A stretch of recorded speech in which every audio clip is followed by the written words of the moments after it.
kajian silsilah akhir zaman. Kita akan membahas tentang Al-Mahdi dan perannya di penghujung akhir zaman dalam perspektif Ahlus Sunnah wal Jamaah, karena yang paling layak menyuarakan, mengedukasi umat tentang Al-Mahdi ini adalah kita Ahlus Sunnah.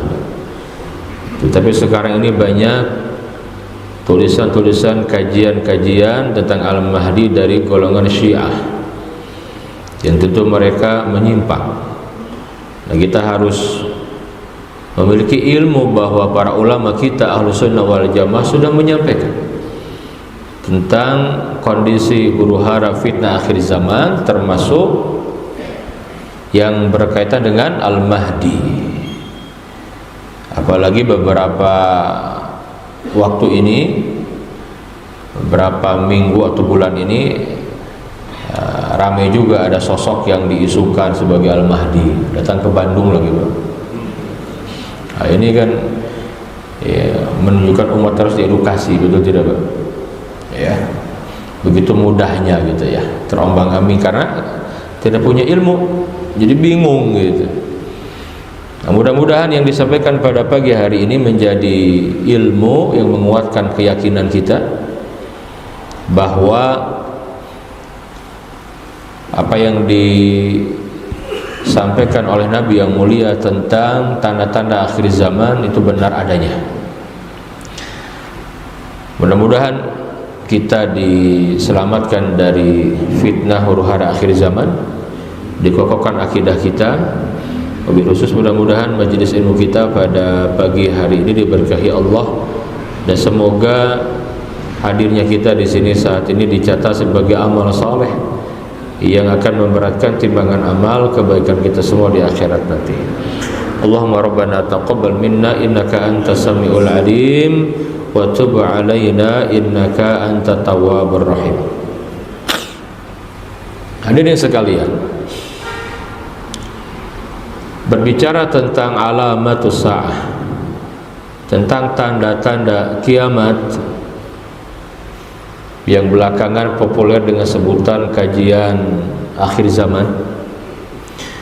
Ini bagian dari kajian akidah, Pak. Ya, al-iman bil yaumil akhir, beriman kepada hari akhir. Ya. Nah, ada satu poin, ini mengingatkan saja. Dulu di muqaddimah ketika saya menyampaikan di masjid ini, saya sampaikan.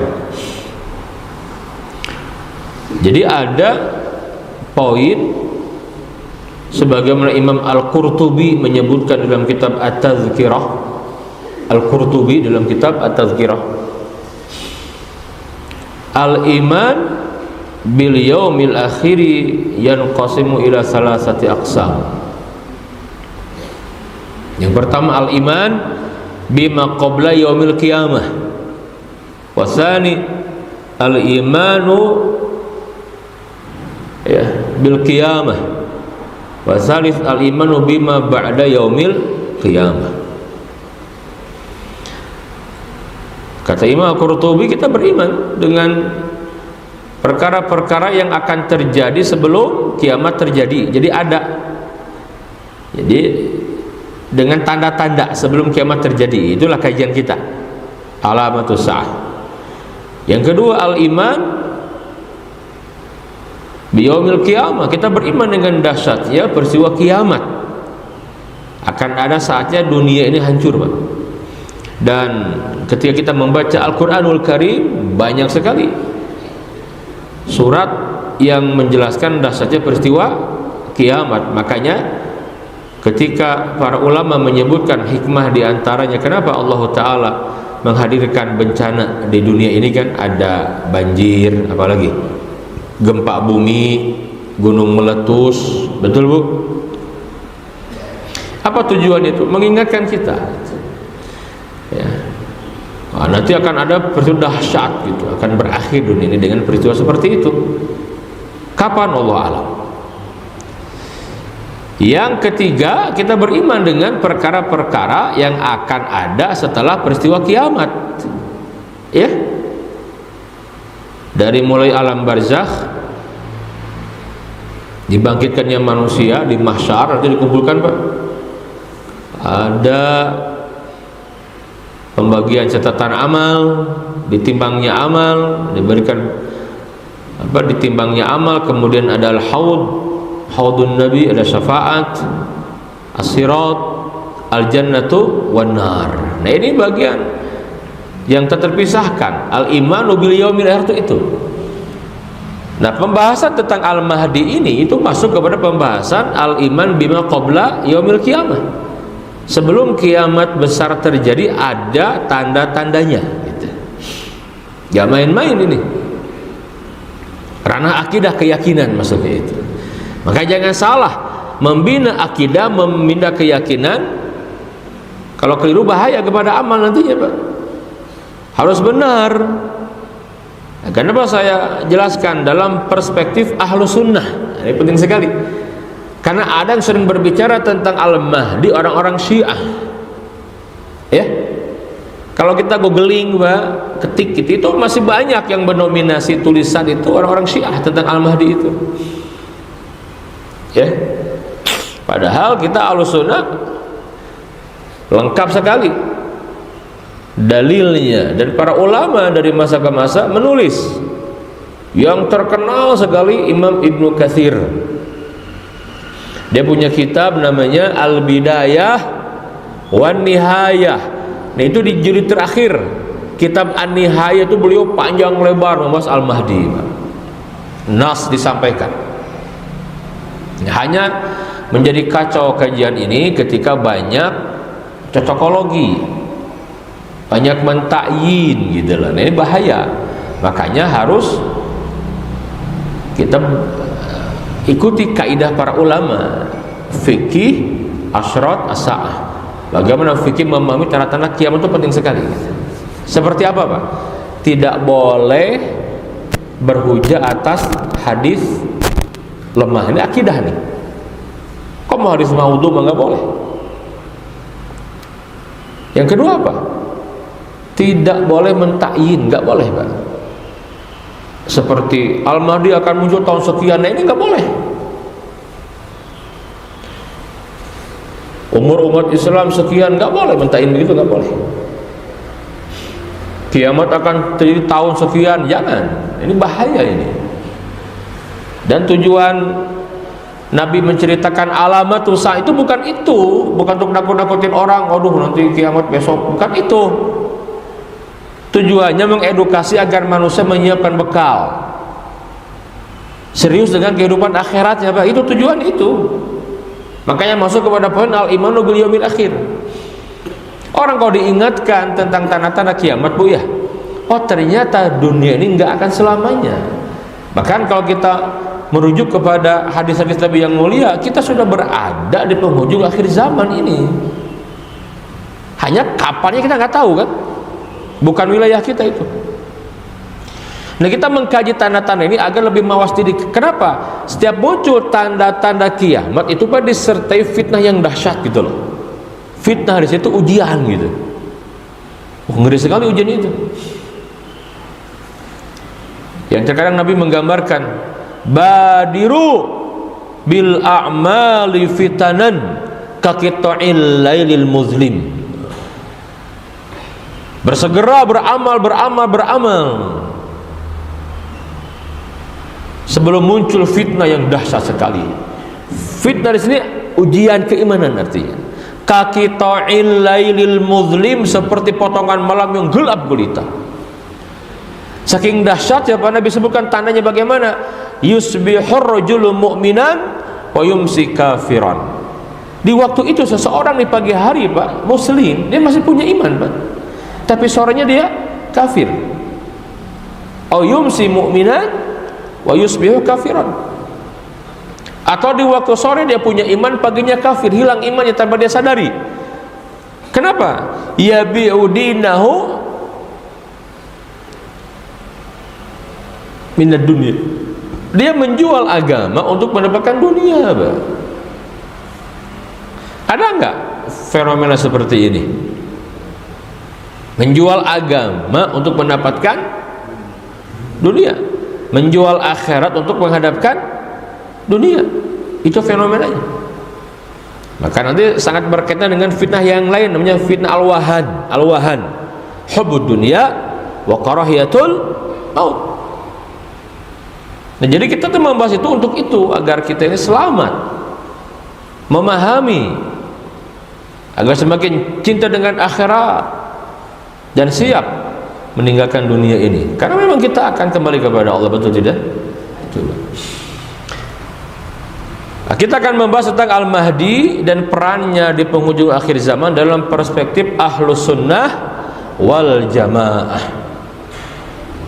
Dan ini ada kaitan dengan negeri yang sekarang kita menyaksikan sedang diuji,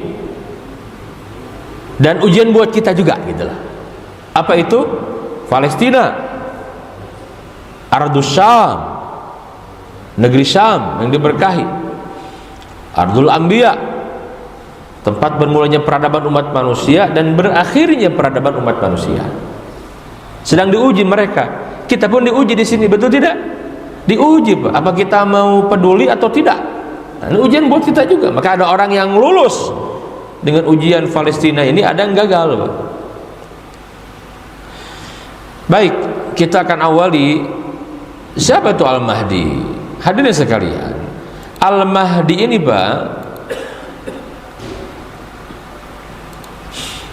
artinya orang yang diberi petunjuk.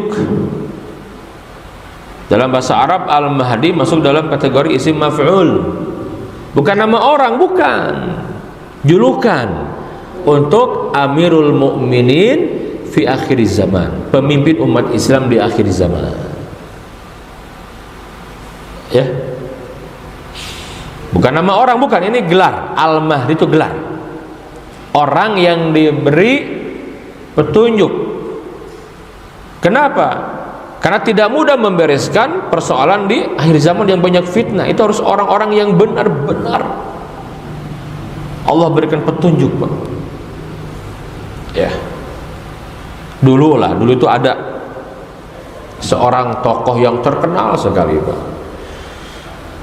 Dia tidak lama memimpin, ya Bu ya, nggak lama, hanya 2,5 tahun kurang lebih, menjadi Amirul Mukminin. Namanya Umar bin Abdul Aziz. Umar bin Abdul Aziz ini tokoh yang luar biasa, Pak. Saya dari kecil sangat senang dengan tokoh ini, Pak. Saya pelajari biografinya gitu ya. Terus setiap saat kalau saya ke Mekah, kemanapun di Timur Tengah, kalau ketemu buku tentang Umar bin Abdul Aziz yang belum saya punya, saya beli. Banyak sekali saya buku tentang beliau. Sampai dulu kalau saya menikah punya anak laki-laki, pertama saya beri nama Umar Abdul Aziz. Alhamdulillah itu anak saya pada ikut. Namanya Umar Abdul Aziz itu ya. Allah kabulkan. Saya punya yang pertama lahir perempuan. Aduh, kok belum laki-laki. Yang kedua perempuan, ketiga Umar. Nah itu Umar tuh. Umar Abdul Aziz ya. Umar bin Abdul Aziz ini Pak, sosok yang luar biasa. Dia menyelesaikan permasalahan itu tidak lama, Pak. Hanya 2,5 tahun kurang lebih, 30 bulanan, karena beliau meninggalnya muda sekali. Tetapi selesai urusan itu, Pak. Kenapa? Para ulama menyampaikan itu kan banyak kezoliman di zaman Bani Umayyah, itu banyak kezoliman. Kok bisa selesai dengan cepat? Mana yang dikasihnya? Kemakmuran. Yang namanya masyarakat itu, Pak, tahun kedua Umar menjadi khalifah itu nggak ada yang menerima zakat. Semua muzaki, itu kan luar biasa. Ekonominya hidup hebat itu ya. Sampai itu uang zakat itu melimpah. Makanya dakwah di zaman Umar bin Abdul Aziz melebar kemana-mana sampai ke Perancis itu. Sebagian periode di masa Umar bin Abdul Aziz itu. Dan orang-orang non-muslim didakwahi dengan zakat, kan ada itu. Maka banyak orang yang masuk Islam gitu. Subhanallah. Karena orang Islam sudah makmur, Pak. Dari sisi hukum ditegakkan seadil-adilnya. Tidak ada apa namanya? Tidak ada kezaliman. Bukan tidak ada, adalah namanya manusia, cuma tidak sebanyak di masa sebelumnya gitu. Sampai orang-orang kafir saja Pak, itu begitu cinta kepada Umar bin Abdul Aziz. Mereka menangisi kematian Umar bin Abdul Aziz. Orang ada tuh begitu, disukai semua Pak. Nah kata para ulama, karena Umar bin Abdul Aziz ditolong oleh Allah. Nah, ini penting sekali ya. Tidak berambisi, ya, ditolong oleh Allah dalam memimpin. Makanya kalau Allah menolong seorang pemimpin, selesai Pak. Yang repot tuh kalau Allah tidak menolong seorang pemimpin, disalah terus, dia mengambil sikap tuh salah terus, kebijakan salah, zolim, itu kasihan mereka itu, karena berat di sisi Allah Islam itu Al-Mahdi ya, jadi pemimpin ya. Nih biar kita luruskan dulu nih, dia seorang pemimpin, bukan nama orang, bukan, tapi nama gelar. Al-Mahdi orang yang diberi petunjuk, yang dibimbing oleh Allah. Oke, kita kenali dulu Pak, kita kenali secara umum. Ini identitas umumnya ya, berdasarkan hadis yang sahih. Yang pertama, nama, asal usul, saat kehadiran, dan ciri-ciri Al-Mahdi. Kita lihat. Nabi sebutkan, dan ini harus hati-hati gitu. Jangan dicocok-cocokkan, ada orang mirip kayak ini gitu. Jangan. Karena ada tanda-tanda lain yang harus kita baca juga gitu. Yang pertama, namanya itu Muhammad atau Ahmad. Namanya Muhammad atau Ahmad. Nama ayahnya Abdullah. Jadi Muhammad bin Abdullah atau Ahmad bin Abdullah. Ini hadis Nabi, ucapan Nabi itu kuat sekali. Yang kedua, keturunan keluarga Nabi sallallahu alaihi wasallam, ahlul bait. Kita beriman Pak, yang namanya zuriyah Nabi, ahlul bait itu masih ada sampai sekarang. Kan sedang ramai juga sekarang polemik nasabah Alawi, betul? Ngikutin tidak Pak? Sedang ramai kan? Zuriyah Nabi pasti ada. Tapi Ba'alawi apakah zuriyah Nabi? Nah sekarang sedang ramai dikaji gitu kan ya. Tapi zuriyah Nabi itu ada. Gak boleh juga membatalkan nasab gara-gara oknum sebagian saja gitu. Jangan juga gitu kan. Itu ada ilmunya lah. Ramai sekarang ini kan di kajian-kajian diskusi tentang sejarah dan nasab, ramai ya. Kan di kita ada fenomena munculnya banyak habaib, habib gitu kan, para habib ya. Kalau diteliti katanya Nabi Rasulullah, nah ternyata ada yang berani mengkaji, membuat tesis gitu. Ini terputus nih nasab Alawi kepada Ahmad bin Isa gitu kan, Al-Muhajir gitu aja, bukan zuriyah Nabi. Itu ramai, itu sedang ramai itu ya. Kita biarkanlah para ahli yang bicara, tetapi poinnya adalah zuriyah Nabi itu ada gitu. Yang ketiga, hadir di saat penghujung umur dunia ya. Nah keempat, Nabi sebutkan ciri fisiknya Pak, disebutkan, bukan tidak ada dalam kitab-kitab hadis Ahlus Sunnah itu ada. Dahinya lebar, hidungnya mancung. Nanti yang lain lagi menguatkan ya.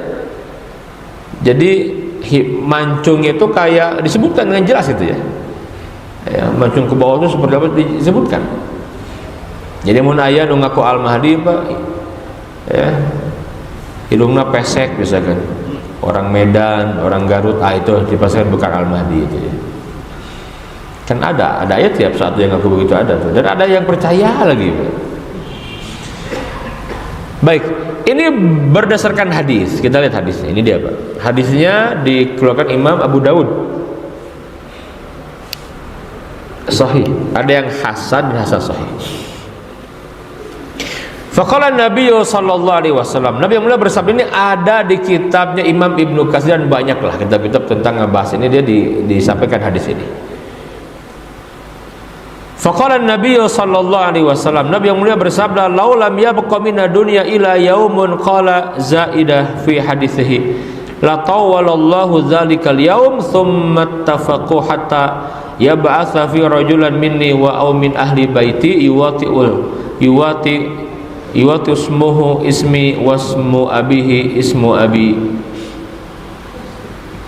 Zada fi hadis fitar yamla'ul arda qistan wa adlan kama muliat zulman wa jawra.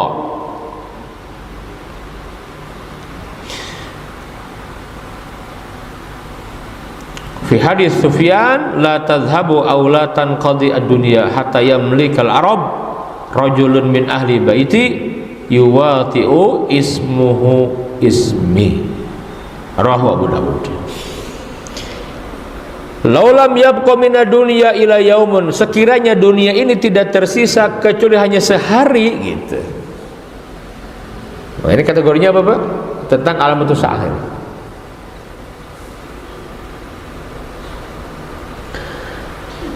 La tawalallahu dzalikal yaum, niscaya Allah akan panjangkan hari itu. Hingga Allah mengutus seorang laki-laki dariku. Nah, ini kalimat minni, dariku itu masuk Ahlul Bait. Tadi dari sana dikonfirmasi. Siapa orang ini, Pak? Min ahli baiti. Min ahli baiti. Dari keluargaku. Nanti diperjelas di hadis yang lain. Dari siapa gitu. Jadi keluargamu dari jalur siapa?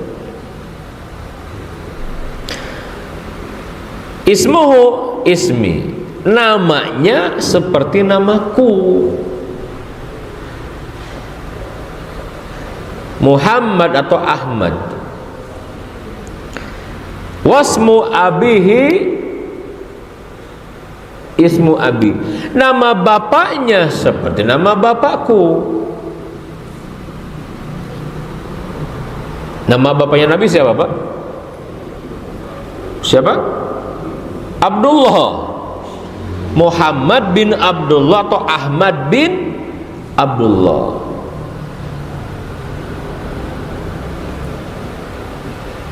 Ia akan memenuhi bumi dengan keadilan sebagaimana kezaliman dan kesewenang-wenangan pernah memenuhinya. Nah, jadi nanti dia akan membawa keadilan. Makanya orang sembarang.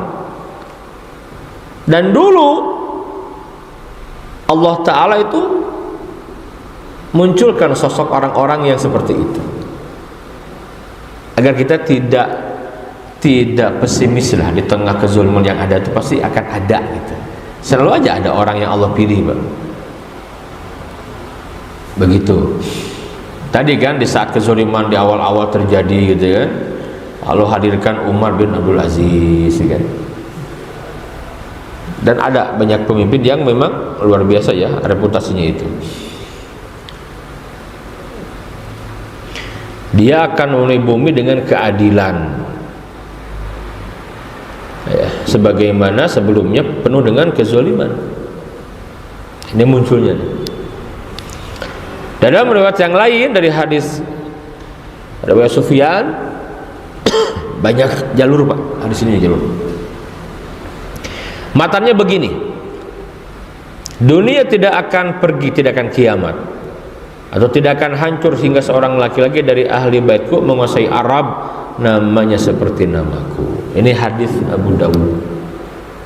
Ini hadis oleh para ulama selalu dimasukkan dalam hadis bab Al-Mahdi. Yang pertama, Pak. Yang kedua, Al-Mahdiyu min itrati min waladi Fatimah. Dalilnya ya, Al-Mahdi dari keturunanku, dari jalur Fatimah.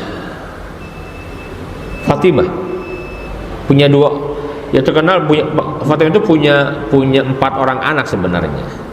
Dari Ali bin Abi Thalib, cuman yang kita kenal Hasan Husain kan. Nah, ada 2 lagi yang lain. Dari mana disebutkan dari jalur Al-Hasan, jalur sunnah. Kalau Syiah meyakini dari Al-Husain. Tapi buat kita menjadi mana saja, mau dari Hasan, Husain, silahkan aja. Yang jelas dari jalur. Waktu tapi Ibnu Katsir merojihkan, Ibnu Katsir menyampaikan itu dari jalur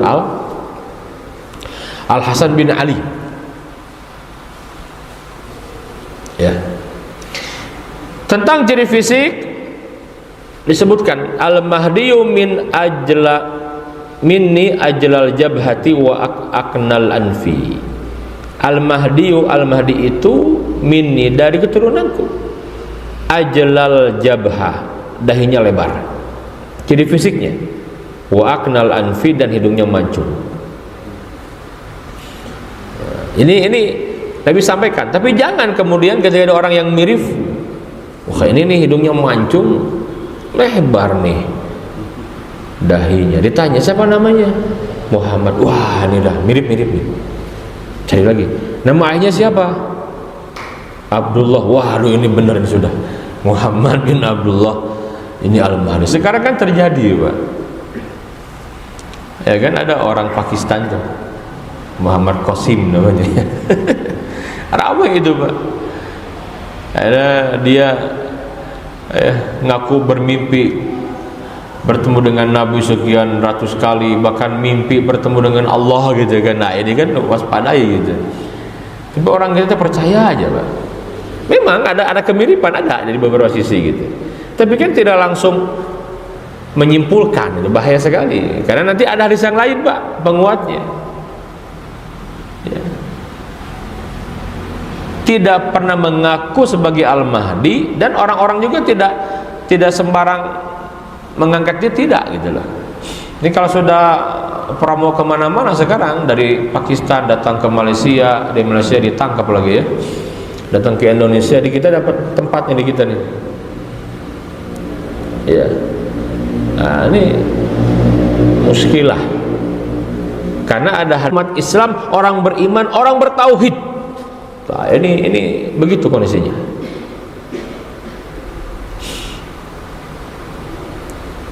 Ya sekarang kita merasakan, betul, perselisihan sudah pada puncak. Dulu, Pak, ya perselisihan terjadi itu jelaslah antara Ahlus Sunnah dengan orang-orang Khawarij, Syiah, Mu'tazilah gitu kan. Saya nggak bicara orang luar, nggak bicara orang internal Islam sendiri, Pak. Sekarang sesama Ahlus Sunnahnya berantem sekarang itu. Beda pengajian juga rame, beda ormas bagaimana? Rame. Beda gerakan dakwah padahal masih Ahlus Sunnah gitu. Nah kondisi itu sudah begitu. Yang kedua, ada tanda-tanda alam, yaitu gempa-gempa yang banyak di mana-mana terjadi, gempa bumi, Pak. Yang ketiga, secara politik kita, bumi dipenuhi dengan kesewenang-wenangan dan kezaliman. Ini tanda-tandanya. Secara sosial berantem, para syawai, Pak. Tanda-tanda alamnya banyak gempa di mana-mana. Secara politik zalim. Nah, itu. Dan Nabi sampaikan. Ini tanda-tanda yang umum.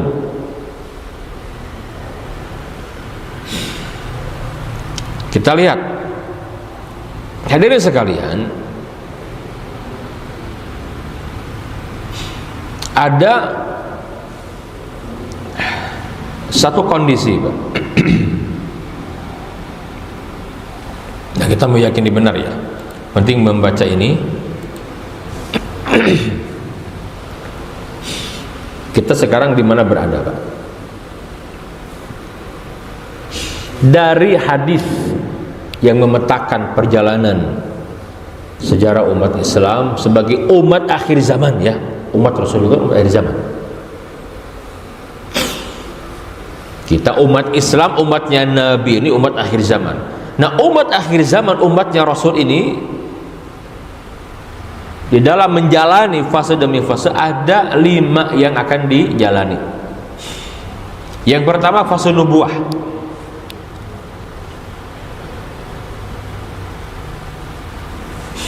Sudah terjadi Pak. Berapa lama ini? 23 tahun.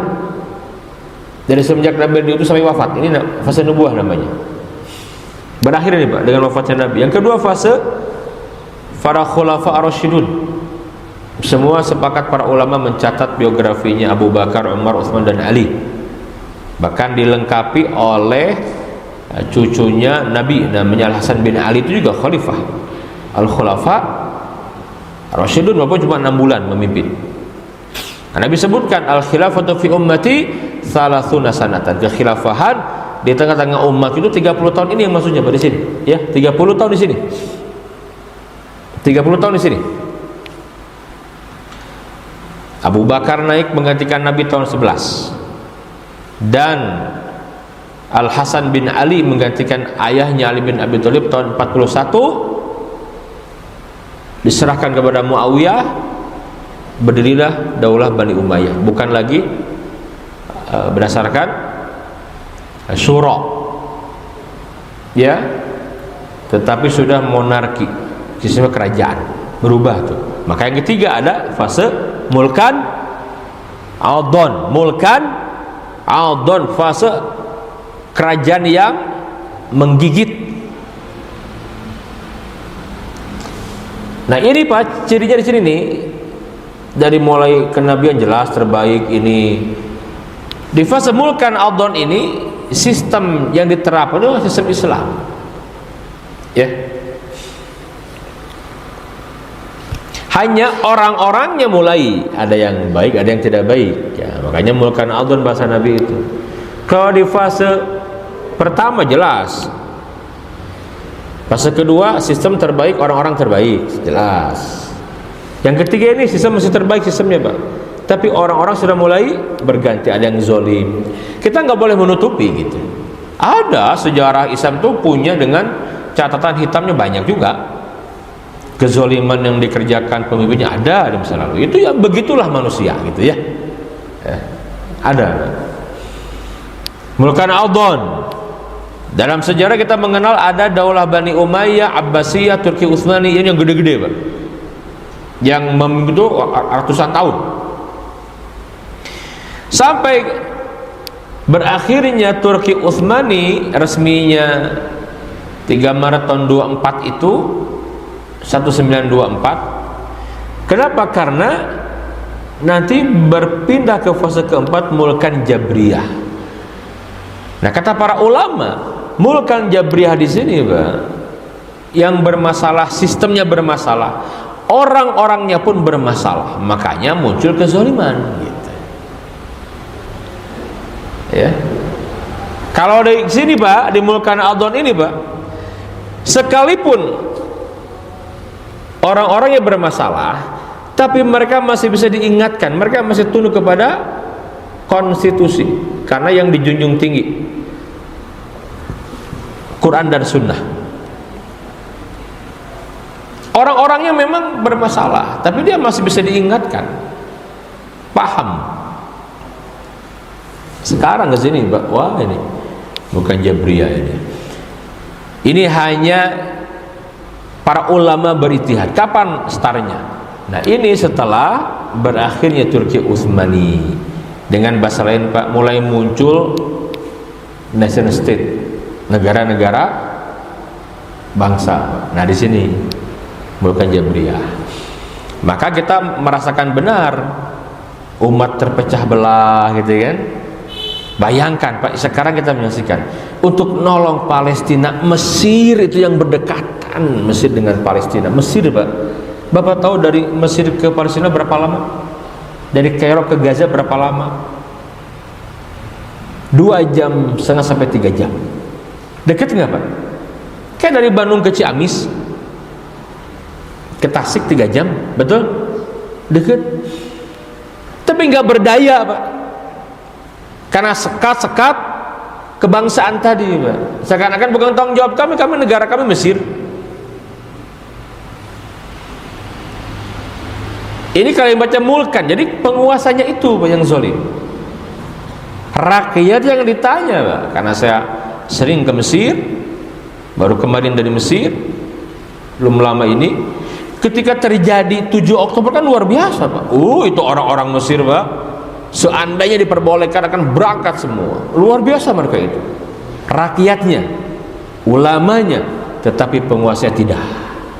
Pro-Zionis. Abdul Fattah As-Sisi itu, Pak, pemimpin pro-Zionis.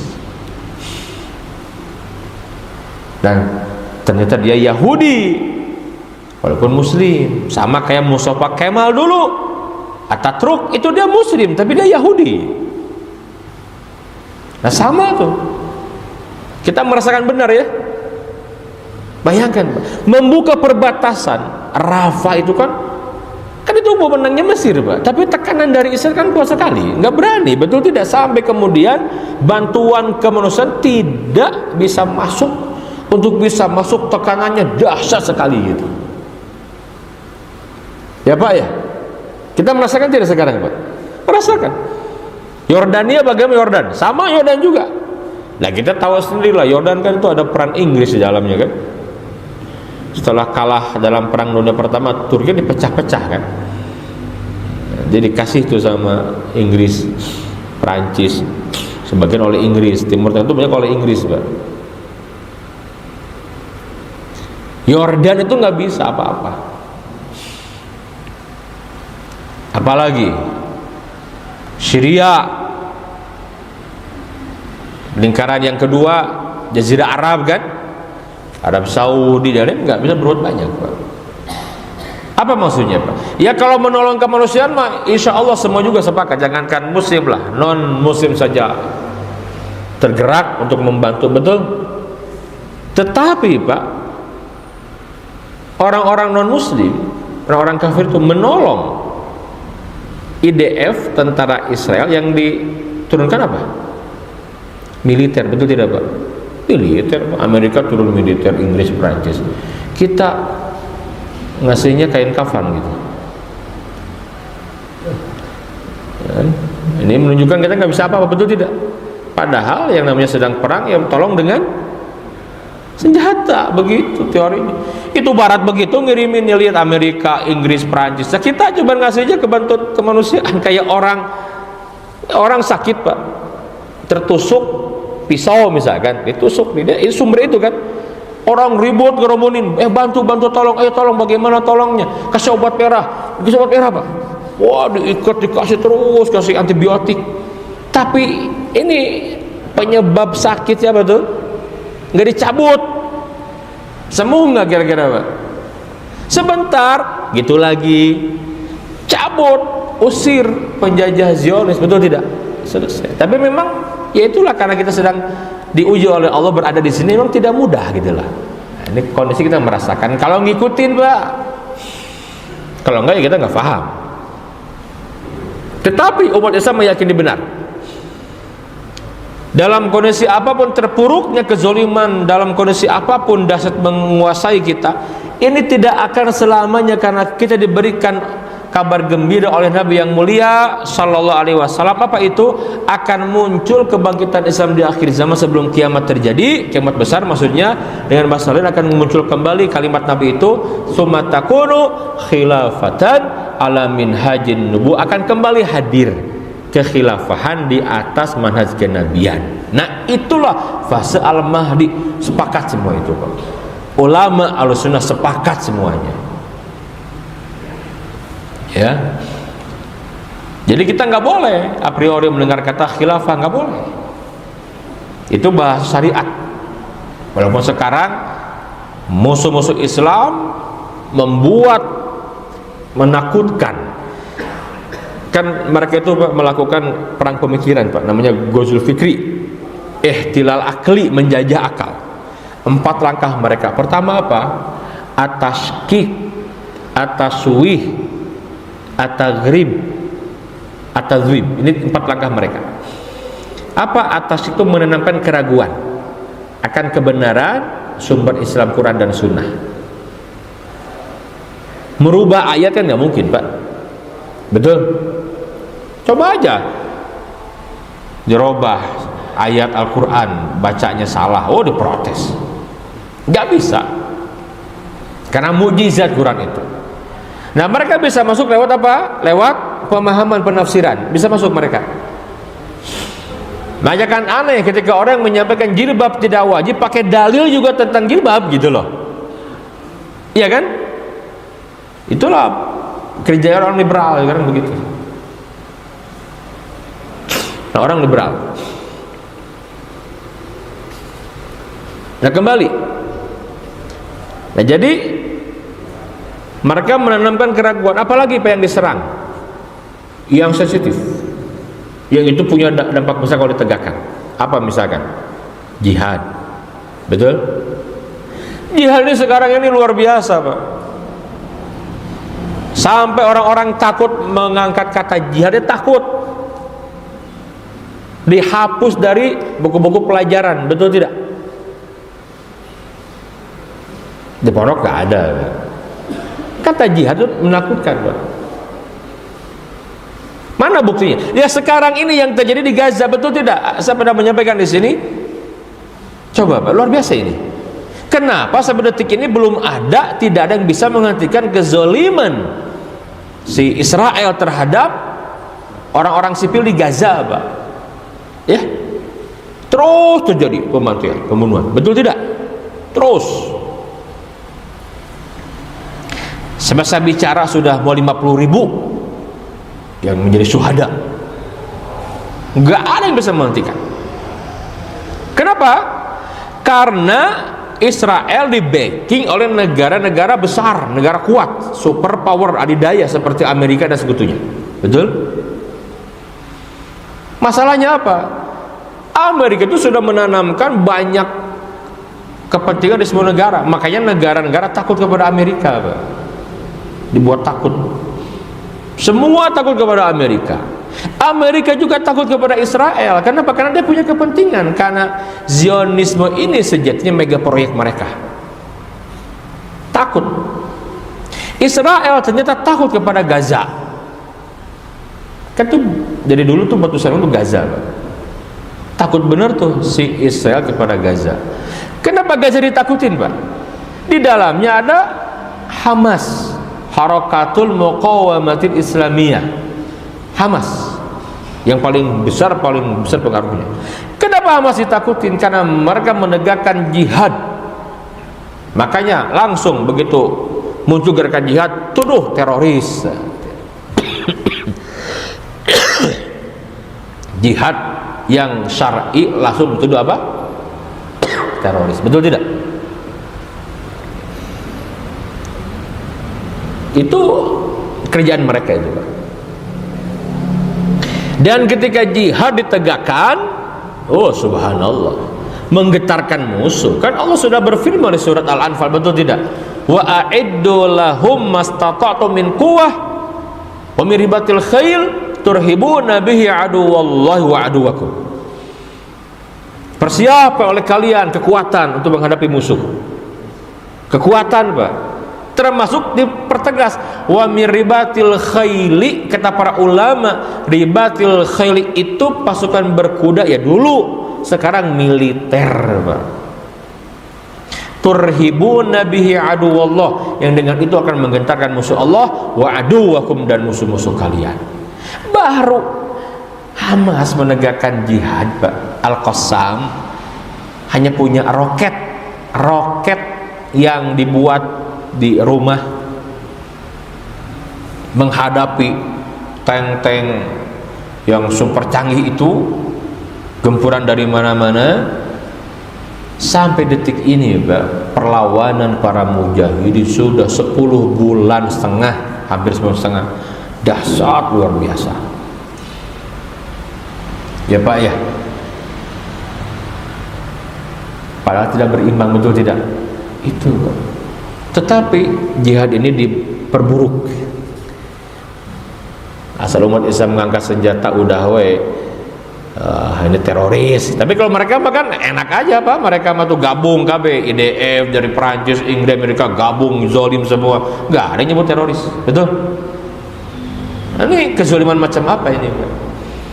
Kira-kira negara kita dulu, Pak, seandainya para ulama tidak mengajarkan jihad, kita merdeka tidak kira-kira?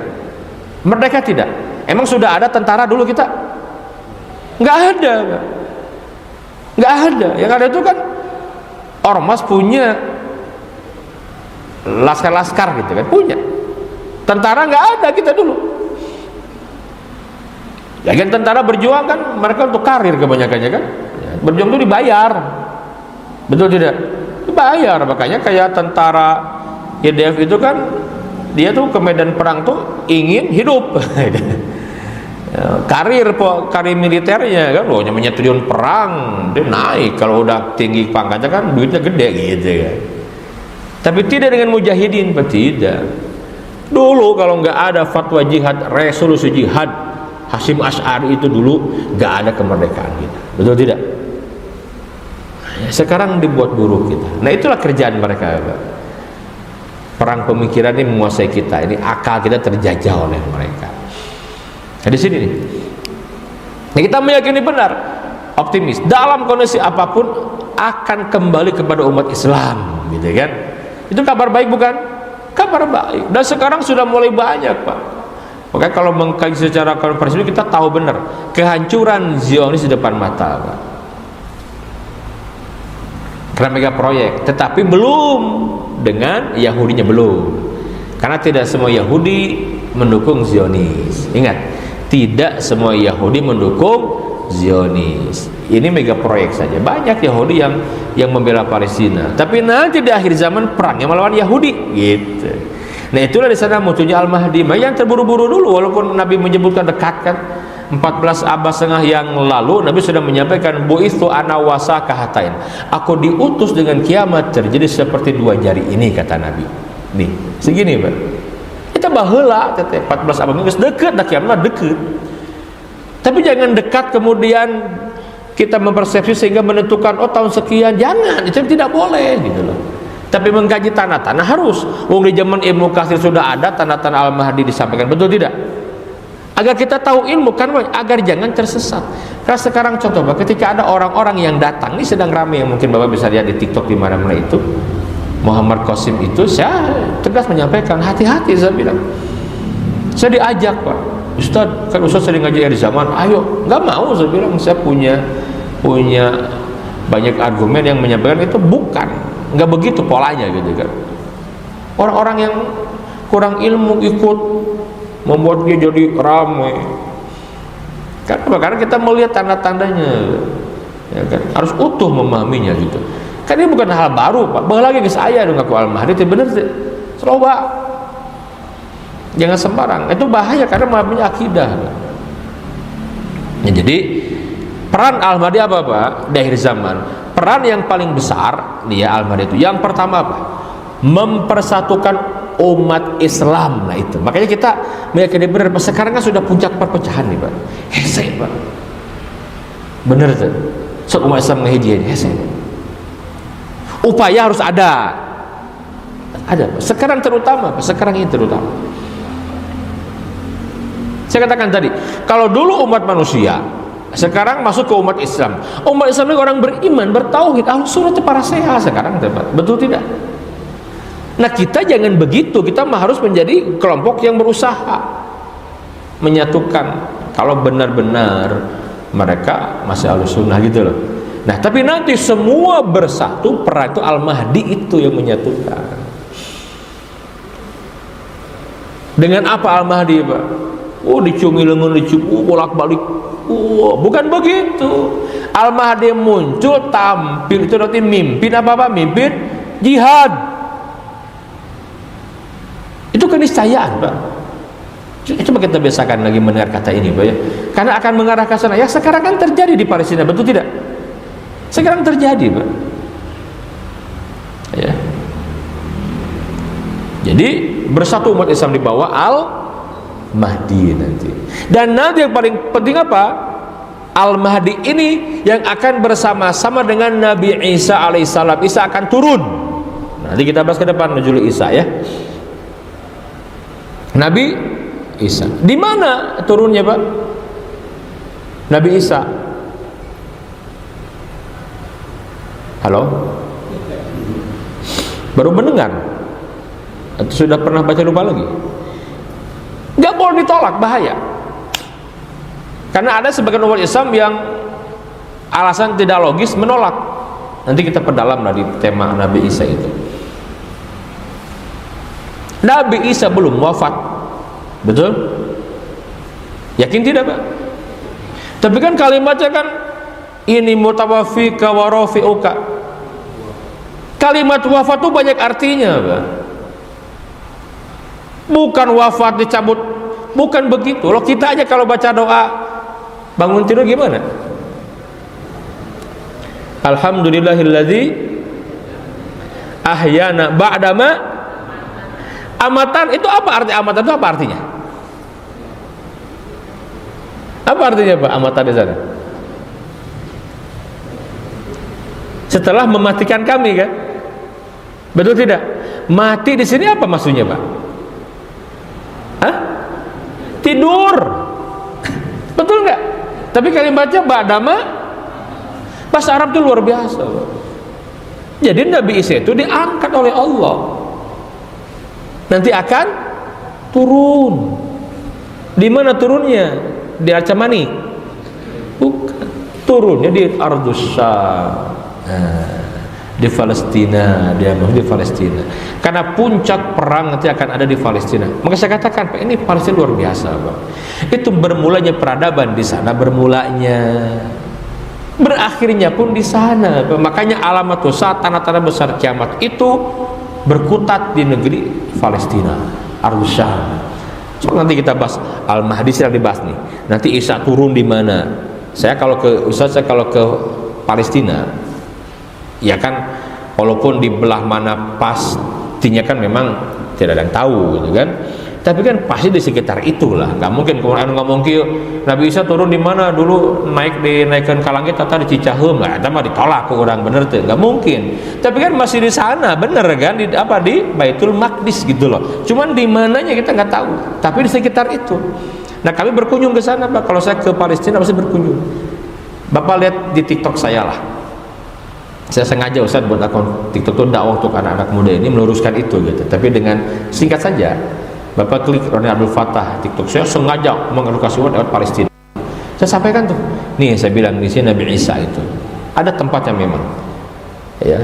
Nabi Isa nanti diangkat ke langit, nanti akan turun lagi, dan nanti akan ikut bersama Al-Mahdi. Jadi Al-Mahdi di akhir zaman pertama menyatukan umat Islam sedunia, umat Islam mukminin bersatu nanti, Pak. Apa kemudian apa akan memimpin jihad melawan Yahudi. Nah tadi itu bukan ini kan Zionis, dan ini mah penjajahan pasti akan berakhir, Pak. Tapi ini Yahudi. Maka ada hadis, la taqumus sa'a, kiamat tidak akan terjadi hatta yuqatilal muslimun al yahud, hingga orang-orang Islam berperang melawan Yahudi. Ini Yahudi yang nanti itu, semua Yahudi.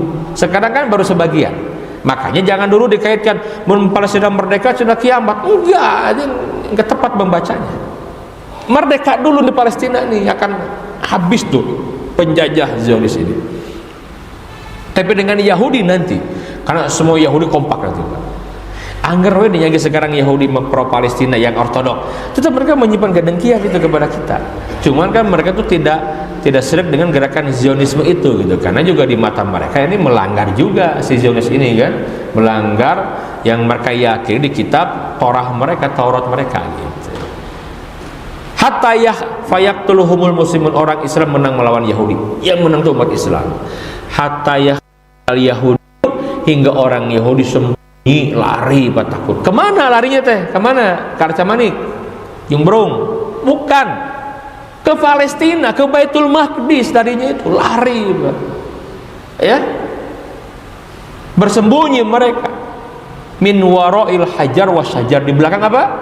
Batu dan tembok dan batu, tembok pohon. Nah di sini disebutkan fayakul, nanti, nah kata Nabi ini bahkan bicara al hajar, batu, tembok, wasyajar, pohon. Ya Muslim, ya Abdullah, wahai Muslim, wahai hamba Allah, hadza yahudiyun khalfi, ini ada orang Yahudi sembunyi di belakangku. Fata'al, kemari, faktulhu, bunuhlah dia, ilal gharqad, kecuali pohon gharqad, fa innahu min syajaril yahud, karena pohon gharqad termasuk pohon Yahudi. Itu kapan Pak? Nanti. Nah itulah Al-Mahdi itu muncul di seperti itu gitu loh. Bukan sekarang ini. Sekarang beda lagi. Makanya harus teliti membacanya gitu. Maka sekarang banyak orang yang tidak paham, nanti kalau Palestina merdeka tuh kiamat meureun acan gitu. Da kiamat geus deukeut tiba lagi. Baca dulu. Sekarang mah tugasnya apa? Ngusir Zionisme itu. Karena ini mega proyek barat Pak. Akan berakhir. Makanya kalau menang Palestina itu Allah takdirkan merdeka itu, rontok sistem Dajjal yang dibuat mereka. Ya di belakangnya orang-orang Yahudi, cuman tidak semua Yahudi Pak. Tapi nanti di akhir zaman tuh ketemu dengan Yahudi semua gitu. Nah, jadi sekarang fokusnya apa? Membaca Palestina itu karena musuh terbesarnya Zionisme, mega proyek. Zionisme itu mega proyek ya. Tapi berbicara tentang Al-Mahdi itu munculnya nanti. Nah, ya. Jadi ini masih panjang gitu kan. Cuman kalau bicara keterangan Quran dan Sunnah memang sudah dekat. Nah, Quran saja 14 abad yang lalu kan menyampaikan wa mayyadrika la'alla sa'ata takunu qariba, tahukah kamu kiamat sudah dekat. Ya dekat tapi gitu. Ini sudah jam 6 lebih 20 menit. Jadi kita simpulkan bahwa Al-Mahdi ini bukan nama orang, tetapi julukan, gelar dari Allah untuk pemimpin umat Islam di akhir zaman. Namanya Muhammad atau Ahmad, ayahnya Abdullah. Ingat dia orang Arab Pak. Ahlul Bait, bukan orang Pakistan, bukan, orang Arab. Ahlul Bait. Ciri-cirinya disebut oleh Nabi yang mulia itu dari keturunan Al-Hasan atau Al-Husain. Ya. Nah, nanti dia akan memimpin umat Islam. Tadi tugas pentingnya menyatukan umat Islam sedunia, akan bersatu di bawah Al-Mahdi, dan nanti akan perang melawan Yahudi di akhir zaman bersama Nabi Isa. Nabi Isa namun Al-Mahdi eta nu diyakini atau Al-Qasim cenah Al-Mahdi. Mana Nabi Isa? Turun. Jadi harus komprehensif lah, karena umat Islam ini terombang-ambing kalau tidak punya dalil, tidak paham ilmu. Allah alam bisawab, ini yang saya sampaikan bagaimana Al-Mahdi dalam perspektif Ahlussunnah wal Jamaah. Dia akan meninggal dunia, akan wafat. Al-Mahdi akan wafat ya, sebagaimana Nabi Isa akan wafat.